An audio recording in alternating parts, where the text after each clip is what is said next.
My friend Gwyll and I almost always climb together, and in our past videos we've used some pretty strange words and phrases that may not be familiar to everyone watching. You have to give it bean. Under one of my videos I got a very helpful comment from Chantal, suggesting that we make a video explaining our climbing terminology. I thought it was an excellent idea, and this is that video. Thanks, Chantal. So, what is a dab, Gwillem?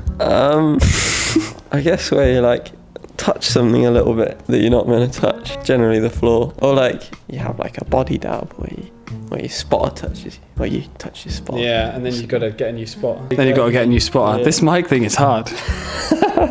And people have different feelings about dabbing as well, because like some people are really like, you know, it was just a small dab, it wouldn't have changed it, I'll do it anyway. And some people are like, if a butterfly touched you as you were going, you've got to come off. I think the reasonable thing is like, if you think you would have done it if you hadn't have dabbed, then just take it. Yeah. It's kind of how I feel about it. At the end of the day, we're just climbing rocks, not world politics or something that matters. Okay, next one. Connies. Connies is just short for conditions, and conditions encapsulates usually the friction of the rock. So good conditions were what we had today, where it was really windy at Dumbarton Rock and it was quite dry in the air, and so the friction on the rock was great. So it was good connies. We're good at this, aren't we? We're just smashing it. Okay. What did you say? Oh, never mind. He said such punters, which takes us to our next word. Punter. What is a punter, Gwyll? Me. I don't know. It's like someone who doesn't really know. I mean, Just say it, Gwyll. Give us the hard truth. Like, you can use a punter as just like a beginner climber, but then normally it's like slightly derogatory. Slightly mocking, perhaps. Yeah. So we usually use it to refer to ourselves, like when we make a mistake. I'm such a punter, I really shouldn't have done that. Somebody that just turns up and doesn't quite know what they're doing. Next up, we're going to get into some descriptions for holds now. So the first one is crimp. So crimping is both this grip, which is a more aggressive, both the half crimp and the full crimp are more aggressive than an open hand grip. And a crimp can also be a hold that requires you to grip it in that way. So you can say, oh, go for that crimp on the left. And then they mean that edge that you would grip either like this or like this. There's two sort of main traits that would describe how good a hold is, right? How positive it is, so like how inca is, and then how big it is, so how much finger you can get on it. Yeah. Right, and a crimp is generally small and positive, I would agree. and then a sloper is big and not positive. A round, kind of sometimes football shaped. It's Yeah. kind of open and you're gripping it like this, relying on the friction of your whole hand, not just your ability to pull on an edge that's quite small. So the next hold description is the word jug, which is basically as good as a hold can get, in that you can get your whole hand into it, so it's positive and it's just huge. Undercut. Would you like to try to describe that, Gwyll? It's just like an upside down hold. You pull like this. There you go. It's an upside down hold that you pull like this. This is fun, isn't it? So shambolic. Shambolic. That's a word that we use to describe our climbing quite a lot. It just means like it's a shambles. It's very poorly done. Shambolic. That's a Gwyll special, that is.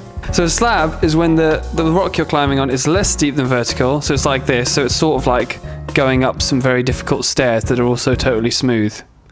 That works. Yeah. That works. If you've been enjoying this video, please give it a like, because it really helps me out. Thank you. Now this one's great. Highball. A highball boulder problem is a boulder problem that's very big and tall and very scary, that you don't really want to fall off. And we really like doing highballs because they add this element of danger and risk, which most of the time isn't so severe that you're actually in a lot of danger, but it feels exciting. You get the adrenaline of both the climbing, and it also forces you to really refine your climbing, to be really solid and smooth and controlled, and to really work on your technique, so that when you're up there, you don't just randomly fall off from doing something silly.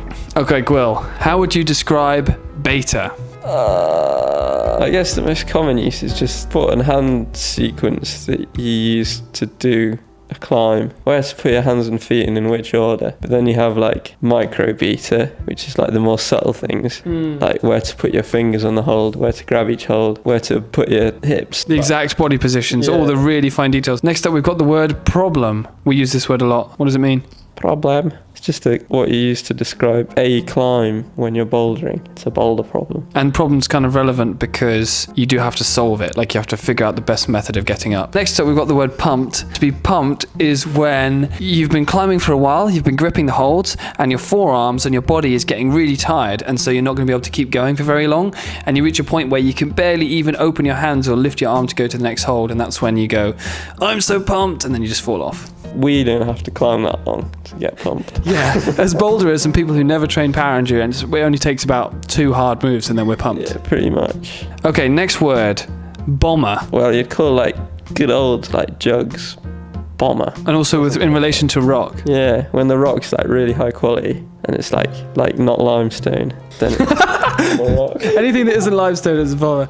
Next up, we've got the word sketchy. Sketchy is basically when something feels dangerous or off or a bit risky, basically. Choss. What does choss mean? I mean, I suppose it's like meant to be bad rock, like rock that breaks easily and is a bit crumbly, but then it's sort of come to mean anything bad about climbing. It's just a general negative word. I thought that climbing video was a bit choss. The guy kept talking too much.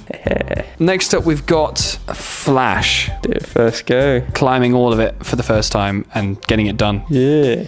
Oh, now this is a classic. Give it bean. Just means like try hard, but generally in like a dynamic sense, I guess. Cut loose. When your feet come off the rock and you swing. That's what we always used to do. We're getting a little bit better now. Okay, next up, this one you'll like a lot, Gwyl. Campus. It's where you do a move without your feet. And now the final word that we've got on there, dialed.